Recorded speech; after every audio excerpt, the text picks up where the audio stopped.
Hello friends, cook and shop with रोहिणीमध्ये तुमचं स्वागत आहे। आजच्या या व्हिडिओमध्ये मी तुम्हाला मार्केटमध्ये जे मेजरिंग कप्स मिळतात त्याची थोडक्यात माहिती देणार आहे। बऱ्याचदा काय होतं, आपण रेसिपी बनवतो, सगळं सामान परफेक्ट घेतो, पण आपली रेसिपी बिघडते। असं का होतं याचं उत्तर तुम्हाला आजच्या या व्हिडिओमध्ये भेटेल। मार्केटमध्ये अशा पद्धतीचे वेगवेगळ्या प्रकारचे मेजरिंग कप्स मिळतात। एखादी बिस्किटची रेसिपी, केकची रेसिपी किंवा मग एखादी किलोच्या प्रमाणातली जर रेसिपी असेल तर ती बनवताना मेजरमेंट जे आहे परफेक्ट असणं गरजेचं आहे। त्याचं सामान सगळं आपण व्यवस्थित घेऊनही आपली रेसिपी बिघडते। तर हा 200 ml चा कप सेट आहे। यामधला हा जो आहे तो आहे 1 कप। यामध्ये लिहिलेलं असतं बघा आतमध्ये 200 ml। हा 1 कप झाला। हा याचा अर्धा कप, हा याचा 1/3 कप आणि हा जो आहे याचा आहे 1/4 कप म्हणजेच पाव कप।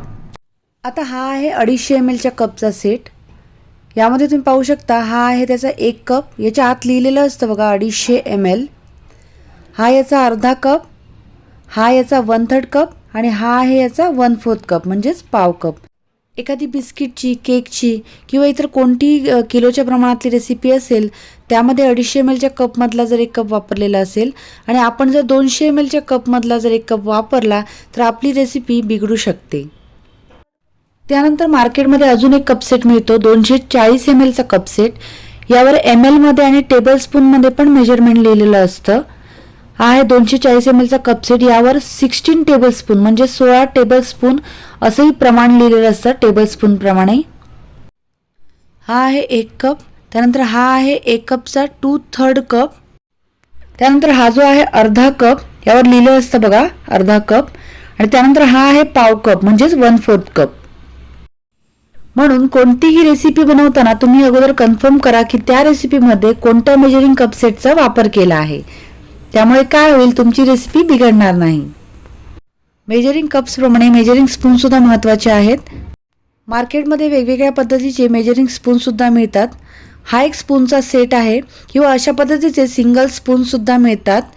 आता हा जो सेट आहे याची मी तुम्हाला थोडक्यात माहिती देते। हा आहे 1 टेबलस्पून म्हणजे 1 टेबलस्पून। हा याचा अर्धा आहे हाफ टेबलस्पून। त्यानंतर हा आहे 1 TSP आणि हा जो आहे याचा अर्धा आहे हाफ TSP।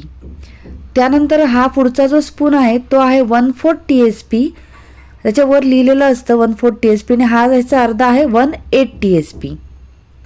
मार्केटमध्ये अशा पद्धतीचे वेविंग स्केल पण मिळतात। यावर लिहिलेलं असतं बघा किचन वेविंग स्केल। यावर आपण 10 किलोपर्यंतचं माप मोजून घेऊ शकतो। ही तुम्हाला ऑनलाईन किंवा मार्केटमध्ये 250 ते 300 रुपयापर्यंत मिळेल। त्यानंतर ही आहे पॉकेट मेजरिंग स्केल। ही पण तुम्हाला 250 ते 300 रुपयापर्यंत मिळेल। ज्यावेळी आपल्याला खूप कमी प्रमाणात मोजून घ्यायचं असं म्हणजे 1 ग्रॅम 2 ग्रॅम त्यावेळी या पॉकेट स्केलचा खूप उपयोग होतो।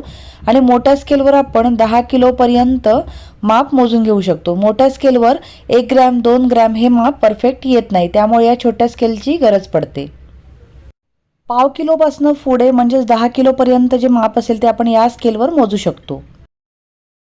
स्केल कशी वापरायची मी तुम्हाला दाखवते। यावर बघा ऑन आणि ऑफ असं बटन असतं, ते दाबायचं आणि ज्यामध्ये आपल्याला साहित्य मोजून घ्यायचं आहे ज्या भांड्यामध्ये ते भांडं ठेवायचं। आता इथे जे तुम्हाला दिसते हे भांड्याचं माप आहे, त्यामुळे आपल्याला इथे टेअर करून घ्यायचं आहे। टेअर म्हणून जे बटन आहे ते दाबायचं आहे, मग 0 येतो इथे। आता आपल्याला जेही साहित्य मोजून घ्यायचं आहे ते या भांड्यामध्ये टाकायचं आहे, म्हणजे इथे माप जे येईल ते त्या साहित्याचं मेजरमेंट असेल।